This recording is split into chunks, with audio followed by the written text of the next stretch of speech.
Salutations les amis, ici Nel Durion et bienvenue dans ce nouvel épisode de l'univers d'Alien dans lequel, eh bien le Saint Graal, le nouveau film de la franchise Alien, Alien Romulus, critique ciné pas vraiment, mais plutôt ressenti, analyse, dans deux parties. Cette fois-ci je vais mettre les timecodes et donc chapitrer en conséquence. La première partie que vous visionnez actuellement est sans spoiler, aucun spoiler, à la rigueur les quelques éléments qu'on a pu voir en bande-annonce, peut-être, c'est tout. Je planterai le décor, je vous dirai ce que j'ai aimé, ce que j'ai peut-être un peu moins aimé, mais attention, je vous dis tout de suite, le film, je l'ai adoré, voilà.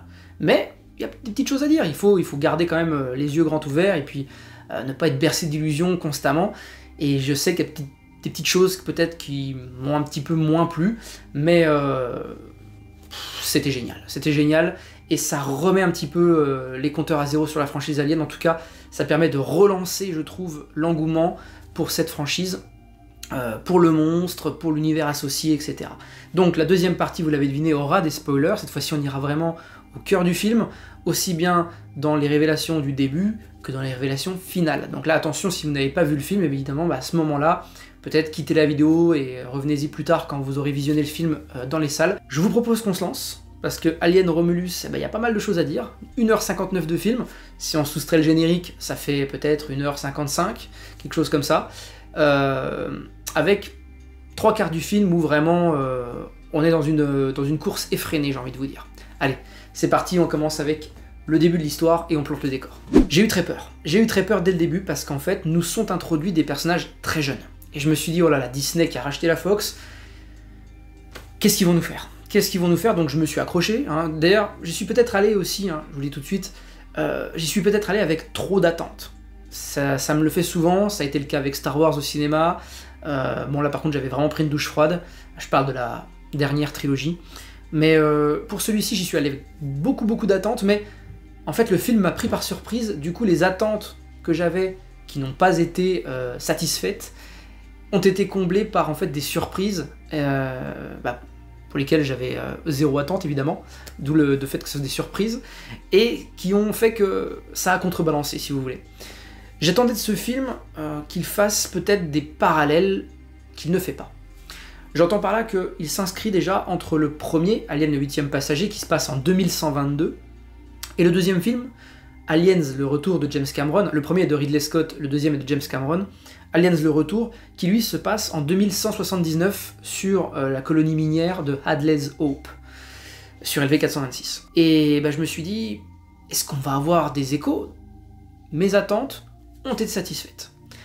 Ce n'est pas un spoil, mais il y a des références au premier film dès le début du film.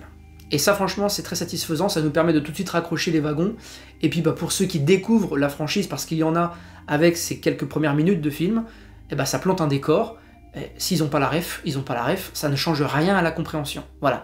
Donc si vous voulez, le film nous distille des éléments que les fans hardcore pur jus vont pouvoir déceler, rapidement d'ailleurs, parce qu'il y a beaucoup de choses qui sont lancées même au forceps, on y reviendra un peu plus tard, beaucoup de répliques, si vous voulez, qui sont des échos du passé, et qui sont vraiment un petit peu trop forcés, comme je le disais.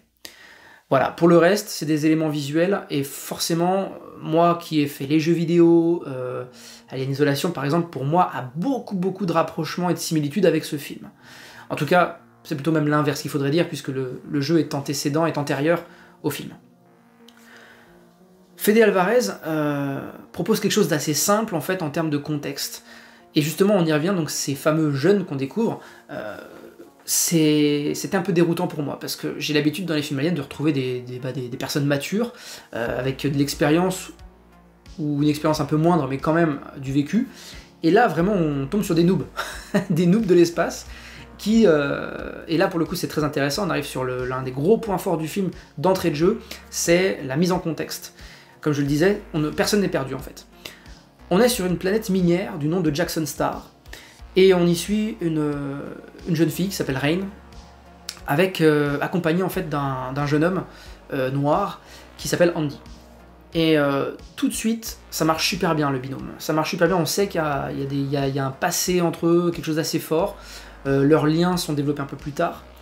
Et j'ai beaucoup aimé déjà ce passage-là. Je trouve même, je le dis maintenant pendant que j'y pense, le jeu d'acteur de Andy est excellent. Je pense que de tous les acteurs du film, Andy, phénoménal. Phénoménal parce qu'en plus, disons qu'il joue 2 rôles au cours du film. Voilà, sans trop en dire. Et ces 2 rôles, il les joue à merveille alors qu'ils sont quand même assez antinomiques. Rain était très convaincante. C'est un ersatz de Ripley dans ses jeunes années. Oui, on pourrait le dire. Je préférerais l'associer peut-être à la fille de Ripley en termes de profondeur de personnage. Parce que elle est très jeune, quoi. Elle est très jeune. Et puis je trouve qu'elle a plus de similitude avec Amanda, finalement. Bon, c'est un avis personnel. Et les autres jeunes, par contre, qui sont, j'allais dire développés dans le film, mais pas vraiment, qui sont présentés, en tout cas, oui. Et ben là, par contre, non, j'ai pas adhéré à ces personnages-là. Est-ce que c'est important dans le film? Pas trop.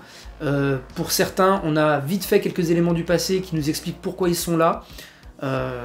Mais ça va pas très très loin en fait. Et en même temps, quand je vous dis ça, bah, je me rappelle de Alien le 8e passager, ou même de Aliens le retour, avec tous ces Marines qui nous sont introduits, pour lesquels en fait on a 0 background, quoi. Bah, on n'a pas grand chose, hein. Y a X à l'arrière qui est un petit peu plus développé parce qu'il reste aux côtés de Ripley assez longtemps.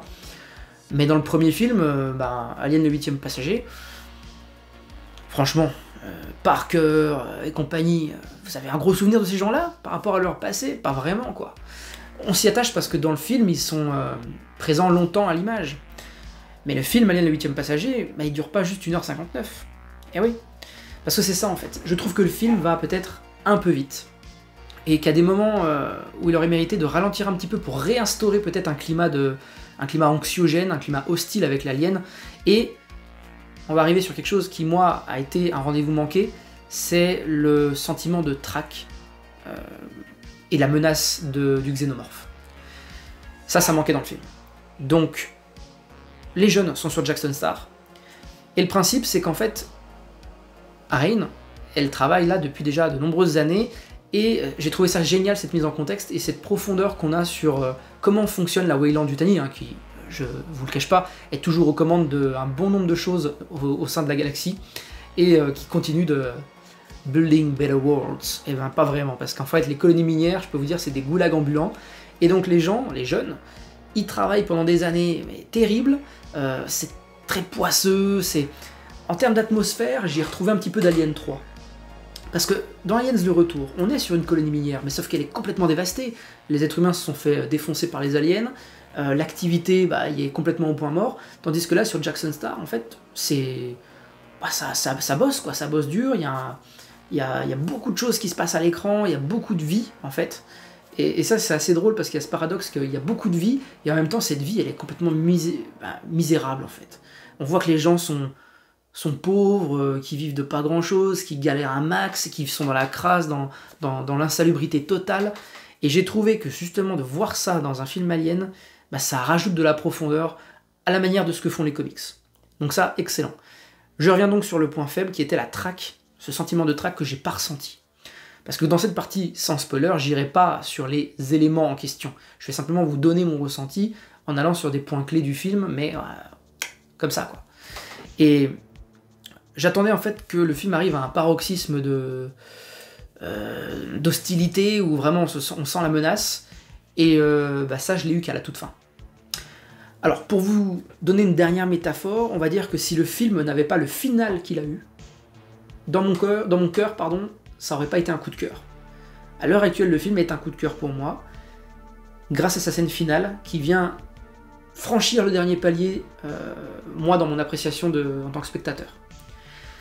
Le final fait partie de ces fameuses attentes non comblées, mais remplacées par autre chose, par une surprise qui explose tout en fait. Et ça, on y viendra dans la partie spoiler.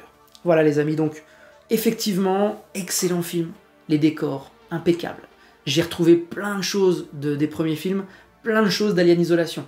Les bruitages, quand les gens, par exemple, lorsque maman, Mother, l'intelligence artificielle du vaisseau, en tout cas le langage de codage du vaisseau maîtrisé par les androïdes, et bien lorsque tout ça s'initialise, les bruitages, tout ça c'est excellent, c'est complètement raccord avec ce que l'on connaît de la franchise.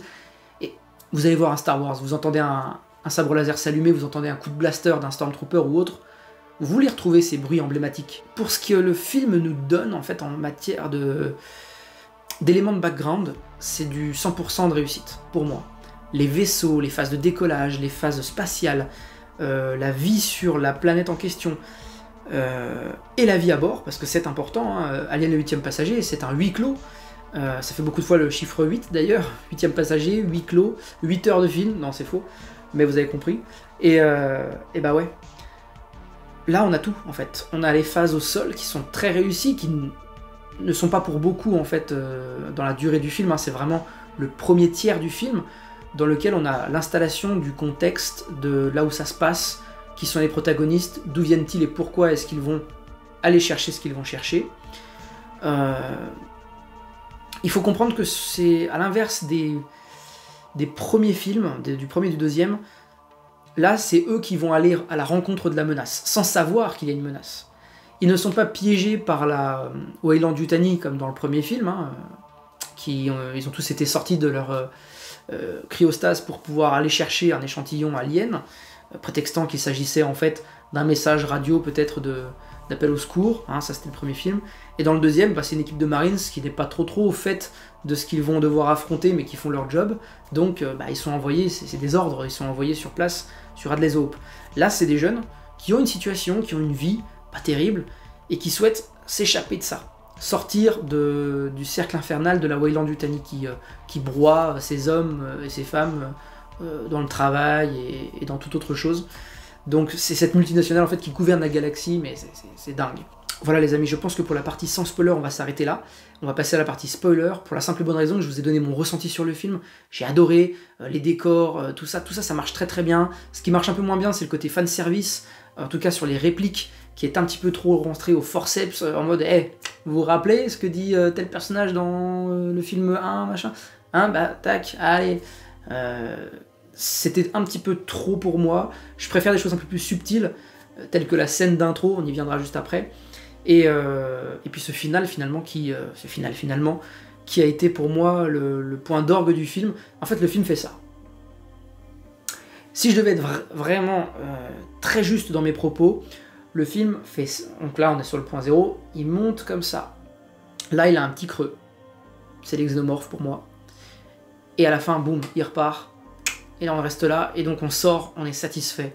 Et Pépitas, qui aurait mérité un travail peut-être de peaufinage sur la durée du film pour pouvoir avoir cette jonction plus calme, afin de revenir dans la menace, dans la traque, dans le côté anxiogène qu'on pouvait ressentir dans Alien le 8e passager, et dans le côté track, comme je le disais, de Aliens le Retour par exemple. Voilà, il manquait ça, mais si 90% du film est top, bah c'est nickel quoi, c'est réussi. Voilà, allez les amis, on passe à la partie spoiler, je change le petit filigrane. Si vous êtes ici avec moi, je considère que vous avez vu le film, ou que vous vous fichez d'être spoilé, ou que vous l'avez déjà été par le biais d'autres vidéastes qui en ont parlé, ou d'autres médias textuels et autres qui ont pu aborder le sujet. Bon, maintenant, vous savez, j'ai adoré ce film. Mais pour quelle raison? Alors, sur Jackson Star, on a Andy et Rain. Andy, je l'ai tellement pas vu venir, avec un pote, on a cru que c'était un handicapé, en fait. Et pas du tout. En fait, c'est un androïde d'une version trafiquée par un particulier, en l'occurrence le père de Rain, qui, on le comprend très vite, n'est plus dans leur vie, et a laissé donc Andy protéger en fait sa fille. Donc Andy a été reprogrammé par derrière, pour répondre à des besoins spécifiques de la fille de son propriétaire. Donc Andy est une propriété de la Weyland-Yutani, déroutée de son axe principal, de sa directive initiale. Alors, j'ai trouvé ça génial, le rapport qu'ils ont entre deux. En fait, ils se considèrent comme frères et sœurs. Et ça marche super bien. Et il a un côté hyper touchant, ce Andy. Tout au long du film, d'ailleurs, il y a ce rapport avec les autres jeunes qui, surtout un en particulier, qui n'aime pas du tout les androïdes, parce qu'on apprend un peu plus tard, il a eu un passif. Sa mère s'est fait dessouder lors d'une mission, parce qu'en fait, un androïde a décidé de les enfermer dans un endroit, dans une mine, en fait. Parce que c'est ça, hein, on cherche la trimonite, hein, je vous l'ai pas dit en partie no spoil, mais je vais quand même faire le parallèle maintenant. La trimonite, c'est un minerai très rare, très important pour la Weyland-Yutani, hein, parce que ça apporte des pépettes. Et donc les mineurs intergalactiques, c'est ce qu'ils cherchent principalement donc, sur les colonies minières, sur les planètes minières. Jackson Star n'échappe pas à la règle, même s'il y a des hydrocarbures, il y a d'autres choses aussi qui sont très importantes. Là, en l'occurrence, la trimonite, c'est l'élément numéro 1. Et puis c'est un petit peu, si vous voulez, la ruée vers l'or aux États-Unis, en gros, mais cette fois-ci sur des planètes à plusieurs années-lumière de chez nous. Il y a une hostilité latente envers les androïdes à beaucoup de moments du film, notamment lorsqu'après on est que entre les jeunes protagonistes du film.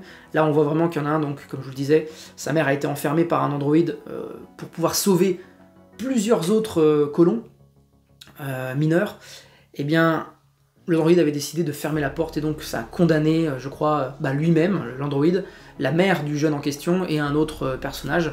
Ça c'est raconté sous forme de flashback, mais on le voit pas à l'écran si vous voulez. Donc on comprend l'animosité que lui entretient vis-à-vis des personnes artificielles. Donc ça marche super bien.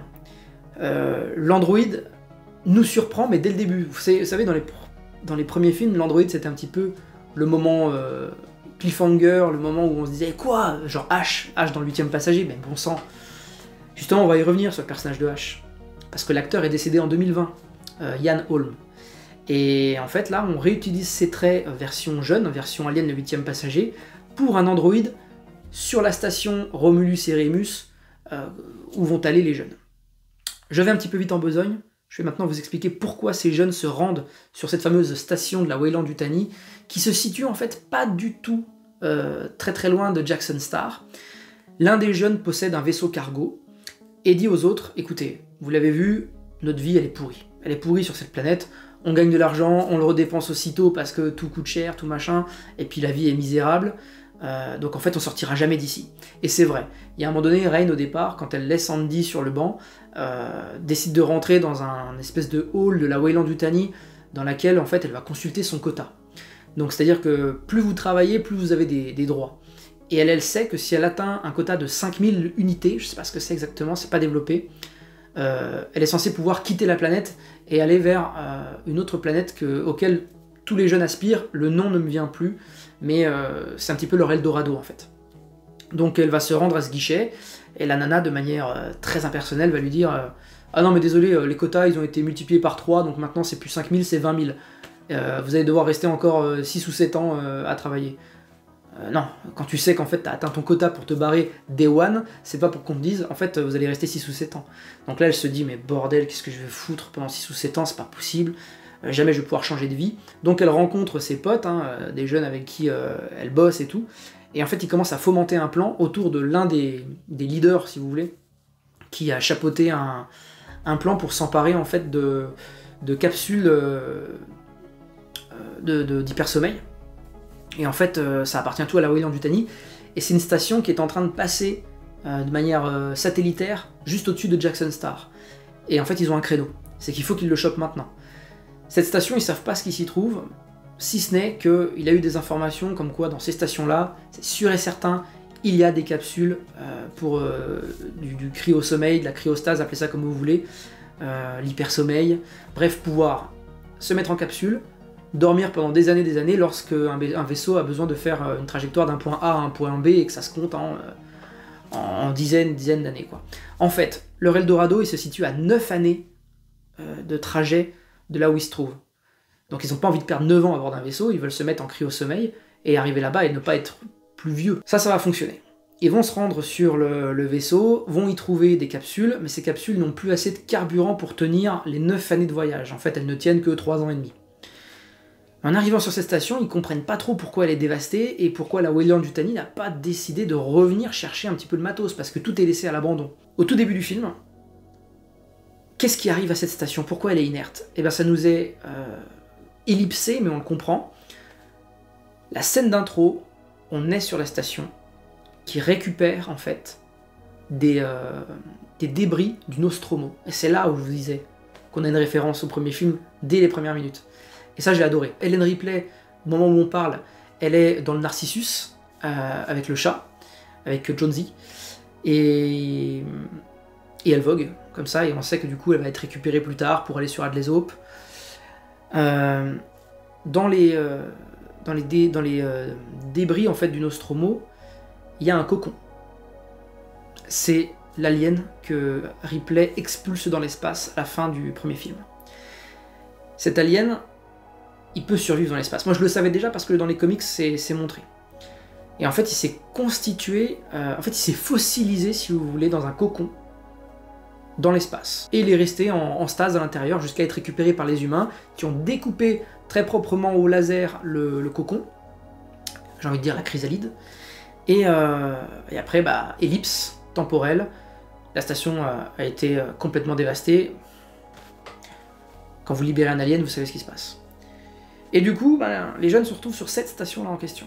Alors, forcément, ce qui se tramait sur cette station, moi je le voyais venir. Pour moi déjà, ça puait vraiment, par rapport à l'architecture de la station, j'y ai tout de suite vu un centre de recherche. Donc moi j'ai pas été pris par surprise là, à ce niveau-là. Pour moi c'était un centre de recherche autonome de la Weyland-Yutani qui faisait des expériences sur potentiellement la substance noire. J'ai eu juste puisqu'effectivement ils ont fait des essais sur des animaux, hein, notamment des rongeurs. On le voit, ça c'est développé dans le film, c'est très intéressant. Et en fait l'objectif de la station c'était de trouver un remède pour améliorer l'être humain, qu'il puisse en fait tout simplement être plus productif, on va pas se le cacher, sur les colonies minières, qu'il puisse travailler sans mourir de toutes les maladies, parce que c'est ça, hein, ce qui a tué le père de Rain, c'est la maladie de ce qu'il a rencontré dans les mines en fait. C'est un petit peu la même chose que nos ancêtres avec le charbon, etc. Et si vous voulez, cette station donc travaillait sur un sérum à base de substances noires et d'autres composés, pour l'injecter à l'homme et que celui-ci devienne plus fort, vive plus longtemps, enfin soit meilleur, une version améliorée de l'être humain, pouvant résister aux maladies, etc. Les expériences ont montré que sur les animaux, ça fonctionnait plutôt pas mal, mais il y avait des effets secondaires. Et là je vous renvoie à Alien Covenant, ou à Prometheus même. Vous avez vu ce que ça donnait quand l'être humain est au contact de la substance noire. Ça donne des choses un petit peu hybrides, un petit peu dégueulasses. Et donc ces jeunes-là vont être confrontés un petit peu à ces informations-là, vont commencer à se poser la question de savoir si c'est normal tout ça, est-ce qu'ils avaient le droit de faire ça, enfin bon. Et tout ça lors de leur périple pour aller chercher des hydrocarbures, c'est du carburant cryo en fait, qui permet donc, comme je vous disais, de remplir les caissons d'hypersommeil pour qu'ils soient au maximum de leur capacité en termes de voyage en fait, qu'ils puissent tenir longtemps. Donc ils vont trouver ces capsules, sauf qu'en trouvant ces capsules, ils trouvent aussi des parasitoïdes, nouveau nom qu'on donne aux facehuggers. C'est un petit peu plus scientifique, disons-le comme ça. Donc les facehuggers sont, j'ai pas peur de le dire, sont au cœur du film. Vous allez voir plus de facehuggers que dans tous les films aliens réunis, dans ce film-là. Et honnêtement, ils font flipper vos mères, sans déconner. Ils sont hyper bien animés, très menaçants parce que on commence un petit peu à expliquer leur méthode de fonctionnement. Évidemment qu'ils n'ont pas la vue, mais ils ressentent en fait d'autres choses, des variations de température dans la pièce. Donc l'être humain, quand il vient, ça fait une variation de température, donc ils peuvent aller s'y accrocher. Mais ils sont complètement aveugles, hein, au même titre que les xénomorphes. N'oubliez pas, le parasitoïde, le facehugger, n'est qu'un vecteur de l'embryon alien. C'est absolument pas la phase 1 d'un alien, non. C'est la phase 1 concernant le processus d'évolution et de mutation parasitaire du xénomorphe. C'est un vecteur. Il embarque un embryon, qui peut être un embryon d'une reine, ou un embryon d'un drone. Tout dépend comment l'œuf en fait a été materné en fait au moment de son arrivée. Ça c'est des données que je vous donne grâce aux comics, hein, je l'explique comme ça. Et en fait donc on a beaucoup de facehuggers, donc potentiellement tout le monde peut être contaminé, et en fait ils se défendent super bien les jeunes, et ça j'ai trouvé ça cool. Ils sont pas là comme des teubés à se prendre le truc en facepalm. Non, l'autre il a une matraque électrique, il arrive à en dégommer plein. Il y en a même un qui a le temps de mettre sa main et on voit le tube d'incubation horribilis du facehugger rentrer comme ça. Je le mime super bien. Et qu'il arrive à le ressortir et donc il n'a pas été inséminé. Et je trouvais ça super cool. Le problème c'est que du coup, on a plus peur de ces saloperies qui marchent comme ça, là, avec leur queue horrible, que des xénomorphes qui viennent plus tard. Déjà, il y a une chose. Le premier tiers du film, il est zen. On plante le décor et tout, pas de problème. Le tiers suivant, donc on arrive déjà à la moitié du film, il n'y a toujours pas de xénomorphe, il y a seulement le parasitoïde. Là, j'ai dit... Bon sang, moi j'avais pas de repère, si vous voulez, chrono de à combien de temps était du film. Moi je suis pas le genre de mec à sortir mon téléphone, non, moi j'éteins mon téléphone. Donc je ne regarde pas, ah on est à combien du film? Oh bah dis donc, machin, non. Je me suis dit, c'est bizarre, j'ai le sentiment que ça fait déjà une bonne heure que je suis devant, et on a toujours pas le xénomorphe. Donc ça veut dire quoi? Que le xénomorphe, on va l'avoir une demi-heure à la fin, à la manière d'un Alien Covenant? J'ai dit, ah non, s'ils font ça, ça va pas me plaire. Et donc, bon, il arrive assez vite, une fois cette heure franchie, le xénomorphe, mais il arrive d'une façon qui est que il n'y a pas la menace. Déjà, tout va trop vite. Moi, j'ai pour habitude que lorsqu'il y a un facehugger qui vient vous inséminer et tout, hop, machin, il y a une phase où vous êtes complètement inerte au sol. Le parasitoïde, lui, il est mort, hein, parce qu'il a fait sa mission. Et en fait, le chestbuster, donc l'embryon alien, hop, il sort, mais au bout de plusieurs heures. Et là, tout le processus se passe en seulement quelques dizaines de minutes. Il faut savoir que les jeunes qui arrivent sur la station Romulus et Remus, eh bien, ils ont un chrono, en fait. Le chrono, il est de 36 heures. Ils ont 36 heures pour récupérer ce qu'ils ont, parce que, passé ces 36 heures, la station, en fait, qui est en train tout simplement de voguer inerte dans l'espace, va rencontrer un champ d'astéroïdes et puis se faire pulvériser. Et eux, en fait, ont 36 heures avant que ça arrive. Sauf que, il va se passer un certain nombre de choses. Il va y avoir lieu une explosion en fait qui aura lieu et qui va dérouter la station de quelques degrés, et de 36 heures on passe à 45 minutes. C'est comme ça dans l'espace. Non mais en vrai c'est tout à fait possible, puisque quelques degrés et vous changez complètement votre ligne d'horizon, et puis en fait vous allez plus du tout voguer comme c'était prévu au départ. Et en fait, bon voilà, ils disposent plus que de 45 minutes alors qu'ils avaient plus de 35 heures. Donc ça va les speeder pas mal. Et en fait, ce qui se passe, c'est que ces 3 quarts d'heure, ce sont les 3 quarts d'heure qui nous restent à visionner. C'est comme ça. C'est pas comme les 7 minutes dans Sangoku contre Freezer dans l'arc Namek, où il ne te reste plus que 5 minutes. Et puis qu'en fait, 3 épisodes plus tard, il lui dit « Il ne te reste plus que 3 minutes !» Non, avant qu'il détruise la planète. Là, les 45 minutes sont vraiment... on les sent bien, en fait. Et du coup, ça accélère tout. Le processus du chestbuster, le truc il a muté en 5 secondes. Par contre il mute d'une façon très originale, c'est-à-dire qu'il sort, il perd sa peau très vite, et en fait il se constitue un cocon. Et j'ai trouvé ça assez chelou quand même, mais intéressant pour le background de l'alien, du xénomorphe. Et là c'est très important que je revienne sur un point. J'attendais en fait ce moment de vous dire qu'il avait créé ça pour pouvoir en fait accélérer son développement, de lui-même, hein, tout seul, hein. Il a créé ça, il s'est mis dans un coin du vaisseau, et en fait il évolue là-dedans tranquillement, et après il en sort quand il est suffisamment nourri, j'ai envie de dire. Je vais vous passer donc tous les moments de track et tout du film. Sachez simplement que voilà, le xénomorphe, comme tout va très très vite dans ces 3 quarts d'heure restants, et on n'a pas le temps d'avoir ce moment où l'on instaure la track, la peur, la menace. Tout de suite il va commencer à faire sa première victime, assez brutalement, et sans vraiment trop se cacher. Et ça, j'ai trouvé ça trop dommage. L'alien, c'est un tracker, surtout quand il est seul. Quand il est en meute, c'est différent, ils attaquent en masse. Pour autant, à la suite, on découvre qu'en fait, il y en a déjà tout un nid, et là, ils arrivent tous en masse, en mode infestation, et ça marche plutôt bien, même si j'ai trouvé du coup qu'à ce moment-là, c'était du tir au pigeon, parce que du coup, l'héroïne, avec son nouveau Pulse Rifle, elle les défonce tous très très facilement. Mais juste après, vous savez, donc, il y a ce moment de déception, mais juste après, le film vous surprend avec une scène complètement originale. Et là, du coup, je vais vous l'expliquer.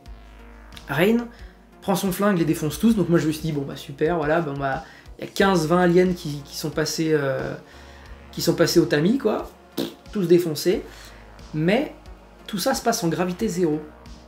Donc le sang acide de type moléculaire des aliens, qui est leur meilleur système d'autodéfense, et il reste en fait comme ça, dans l'air, quoi. Donc il y a une scène complètement originale qui s'ensuit, où en fait Andy et Rain vont essayer de passer entre l'acide moléculaire pour pas se faire cramer la tronche, et pouvoir atteindre l'ascenseur qui est au bout du couloir après tout ce nid en fait. Alors j'appelle ça un nid.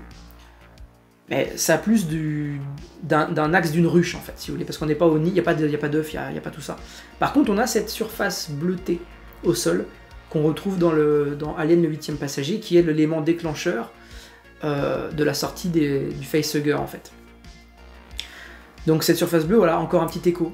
Parce qu'on le voit en plus, Andy, il passe la main, puis il fait... Ah, il y a quelque chose. À ce moment-là du film, Andy, il a reçu le module en fait d'un autre androïde, le fameux H du coup qui a été rajeuni pour les besoins du film, et ça marche très bien hein, honnêtement, mais sauf que du coup moi j'ai pas eu de surprise. Je savais que du coup il était mal intentionné ce officier scientifique Rook. Voilà, le gars il a juste son prénom qui a changé quoi. Mais tous les androïdes de cette génération là, la génération H entre guillemets, ASH là du premier film, ils sont tous pourris. On sait très bien que leur directive principale, c'est que la mission de la Weyland-Yutani et les besoins de la compagnie outrepassent la vie du personnel navigant. Donc on sait très bien qu'au moment où les jeunes là, ils prennent la puce et la mettent dans Andy pour qu'en fait il ait les attributions et l'accréditation pour pouvoir ouvrir toutes les portes de la station, on sait très bien qu'à ce moment-là, il y a des choses qui vont très très mal se passer et ça, on n'y manque pas. Andy reprend les comportements de Rook qui a les mêmes comportements que H. Voilà, donc là, la surprise pour moi ça a été zéro, je savais très bien que ça allait mal se passer, mais c'est pas grave parce qu'on se laisse porter quand même. D'autant plus qu'on a un retournement de situation, puisqu'au final Andy retrouve son humanité grâce à son lien avec Rain. En tout cas, tout ce passage-là de pourquoi la station existe, de qu'est-ce qu'ils y font, excellent, hyper intéressant. J'ai adoré. Je vous propose qu'on aille directement donc, pour clore cette vidéo jusqu'à la fin du film, où là, pour moi, ça a été l'apothéose.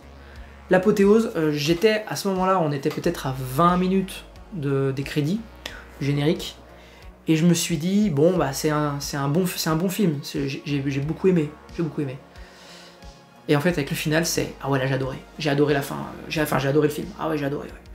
Les 25 dernières minutes, soyons larges, ont fait que ce film, comme je le disais en introduction il me semble, je suis passé d'un très bon film à un coup de cœur grâce à ça. Cette scène elle est simple, c'est que parmi les jeunes en fait il y en a une qui est enceinte. Voilà, il en fallait une, hein. Et pour survivre à ses blessures, elle va s'injecter le sérum développé sur la station. Sauf que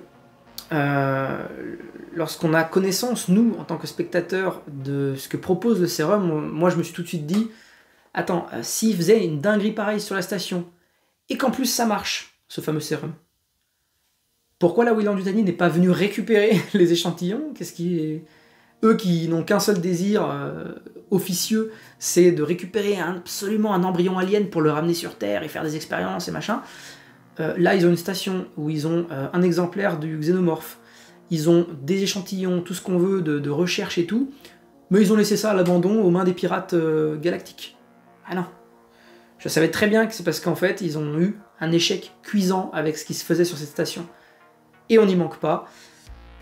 Les effets secondaires sont dévastateurs, vous vous mutez dans des trucs absolument hallucinants. Donc à un moment donné, je crois qu'on voit, je sais pas si c'est un lapin, je ne sais plus si c'est un lapin ou enfin bref, c'est un rongeur quoi, qui est dans une cage et il se fait compresser comme ça par un pressoir. Et en fait, ils lui injectent au préalable ce truc et il se reconstitue. Sauf qu'en fait, les heures passent et on voit qu'il a muté dans un truc difforme qui dépasse de la cage et tout, et avec cette substance noire qui lui allonge ses membres, donc dégueulasse en fait.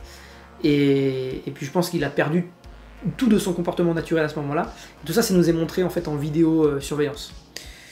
Donc elle se l'injecte ce truc, mais elle n'a pas connaissance comme nous, spectateurs, des effets secondaires. Donc elle le fait pour survivre à ses blessures, je crois que c'était une blessure... je sais plus ce qu'elle a subi, mais peut-être bien, je crois qu'elle s'est fait transpercer... par l'alien à un moment donné, je sais plus trop ça. En tout cas voilà, des blessures, elle essaie d'y survivre grâce à ça, ça fonctionne, sauf que en fait le sérum, au lieu de l'impacter elle, il impacte le bébé. Et je pensais pas qu'on aurait tout ça en fait dans le film, mais donc au moment où Rain, Andy et donc cette dernière rescapée tentent de s'échapper de la station qui est en train de rentrer en collision avec le champ d'astéroïdes, eh bien elle accouche en fait. Elle accouche. Mais elle accouche d'un truc, les amis, vous n'êtes pas prêts. Elle accouche en fait, moi tout de suite quand j'ai vu le bébé, tête blanche, yeux noirs, les dents, enfin les dents on les voit pas tout de suite mais on les voit très vite après. Quand j'ai vu, déjà le cocon, hein, s'il vous plaît, le cocon c'est un putain d'ovomorphe le truc. Et elle lui dit ah vire-moi ça, donc là elle lui arrache le cordon ombilical c'est une espèce un espèce de tentacule alien dégueulasse, elle lui enlève ça, il le jette le truc, et en fait ce truc là contient du fameux acide moléculaire, comme liquide amniotique.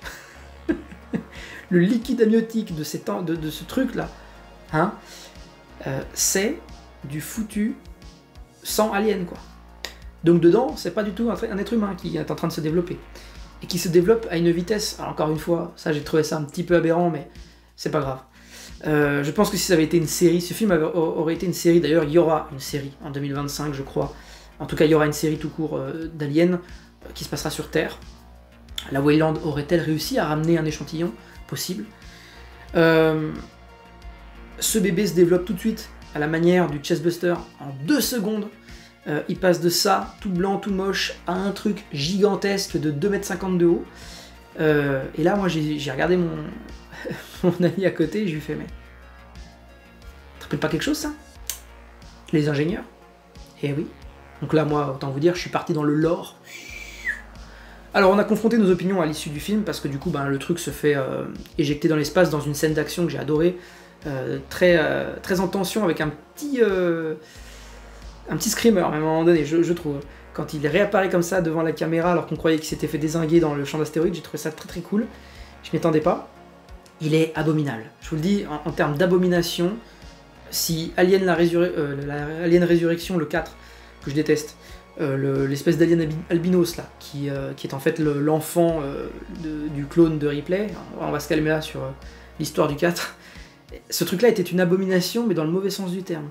C'était ridicule.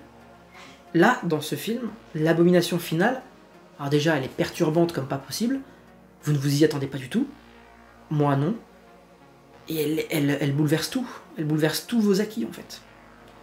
Donc je vais vous dire, moi au départ je me suis dit bon sang, oh ils sont en train de nous expliquer qu'en fait, l'alien, c'est lui la race qui est au-dessus des ingénieurs. Moi je sais pas pourquoi je suis parti là-dessus moi. Je me suis dit bon sang, en fait les ingénieurs... Goodbye, Alien Covenant, que je n'aime pas pour ses révélations sur qui a créé les xénomorphes. Ciao David. Non, là je me suis dit c'est bon. Les ingénieurs en fait, c'est que dalle. Les aliens, eux, ont fait ce qu'ils... C'est eux qui les ont créés en fait. Là je suis parti en mode les aliens ont une planète, les aliens ont une entité supérieure qui les gouverne tous, comme une ruche. Je vous renvoie aux comics qui feront l'objet d'une prochaine vidéo, très prochaine vidéo, où je ferai... une première vidéo sur la trilogie des 3 premiers de chez Marvel, puis une deuxième vidéo sur les 2 qui sont sortis actuellement, le deuxième arc scénaristique d'Alien en comics chez Marvel. Voilà, ça c'était pour la petite révélation de ce qui va suivre. Et bien je me suis dit, ouais c'est bon, il y a cette entité-là qui gouverne tout, oh je vais surkiffer. Et donc là le film se termine, très bien, moi j'ai beaucoup aimé la fin du film, ça n'en appelle pas forcément une suite, je vous le dis tout de suite, il pourrait y avoir une suite. Je suis pas sûr que ce soit très pertinent, je pense qu'il faudrait mieux aller sur une autre histoire avec d'autres personnages, très franchement. C'est un happy ending, en quelque sorte, disons que le personnage principal a eu ce qu'elle voulait, avec qui elle voulait, où elle voulait. De toute façon je suis dans la partie spoiler, bref, elle est partie avec ce qui reste d'Andy, là où elle voulait, et en ayant tous ses membres. Ce qui n'est pas quelque chose d'acquis lorsqu'on rencontre le xénomorphe. Donc, une suite. Je ne suis pas pour. Je suis pour un autre film, autre chose, d'autres personnages, autre histoire. Et on a confronté nos opinions avec Mathieu. Si tu me regardes Mathieu, salutations mon pote. Et lui il a eu quelque chose de beaucoup plus pertinent je trouve. D'ailleurs donc on a confronté nos opinions, la sienne je trouve a écrasé la mienne, je vais vous la donner tout de suite. Pour lui en fait, c'est pas dans cette chronologie-là que ça s'est passé. C'est pas les aliens qui ont créé les ingénieurs et tout. Non, moi je suis parti dans un truc peut-être... j'étais trop la tête dans le guidon en fait. Lui, il a vu la chose comme ça, c'est que finalement l'être humain, si on lui injecte la substance noire, l'être humain, c'est les ingénieurs. C'est pour ça que le faciès, c'est exactement ça. Je vous jure, les deux c'était les mêmes. sauf qu'il y en a un qui était mal formé quand même. On voyait qu'il n'avait que quelques minutes de vécu et qu'il n'était pas très très bien constitué. Mais franchement, c'était ça. Et son opinion et son hypothèse est excellente. L'être humain, dans l'état... Nous, on descend des ingénieurs. Voilà. Donc, ils nous ont fait comme ils pouvaient à leur image, mais en fait, on est trop fragile, trop con, et ils ont voulu nous détruire plus tard, grâce notamment à la substance noire. Mais en fait, quand l'être humain se l'injecte, eh ben, l'amélioration de l'être humain, le stade 2, c'est ça, c'est d'être un ingénieur. Et j'ai dit, mais ouais, mais t'as carrément raison en fait. Ce qui nous sépare, c'est la substance noire en fait. Donc les ingénieurs, à la base, c'est des êtres humains améliorés en fait. Tout simplement. Ils se sont sûrement servis en fait de cette substance noire d'une manière qui en ont fait ce qu'ils ont été en fait. Je parle au passé parce qu'ils sont censés être tous morts. Voilà. Donc j'ai beaucoup aimé ce que ça proposait en termes de lore, même si pour l'instant j'ai aucune réponse véritable, sourcée à vous fournir. Mais oui, l'être humain n'est qu'à quelques injections d'un ingénieur finalement. Et je trouve que l'alien est encore plus au cœur de tout ce qui se passe dans la galaxie, grâce à ses mutations possibles. Lorsqu'il insémine telle ou telle espèce, il est capable de faire des tonnes de choses en fait. Et je pense qu'on sera en mesure de voir d'autres axes d'exploration dans des films ou des séries à venir. Voilà. Les amis, j'ai adoré, foncez le voir au cinéma. On se retrouve très vite, comme je vous disais, pour la suite en comics. Très important, je développe ça sur la chaîne dans l'univers Alien, puisque j'ai trop de choses à vous dire sur la trilogie de PKJ, Philip Kennedy Johnson, qui est responsable des 3 premiers Aliens chez Marvel. Ensuite, c'est Declan Shalvey, sur le tome 4 et 5, numéroté 1 et 2 parce que nouvelle équipe artistique, mais c'est quand même chronologiquement dans la suite. Et ben on voit ça très vite ensemble. A bientôt les amis, lisez un max, allez au cinéma, et j'espère que ce petit format en discussion vous a plu. Ciao.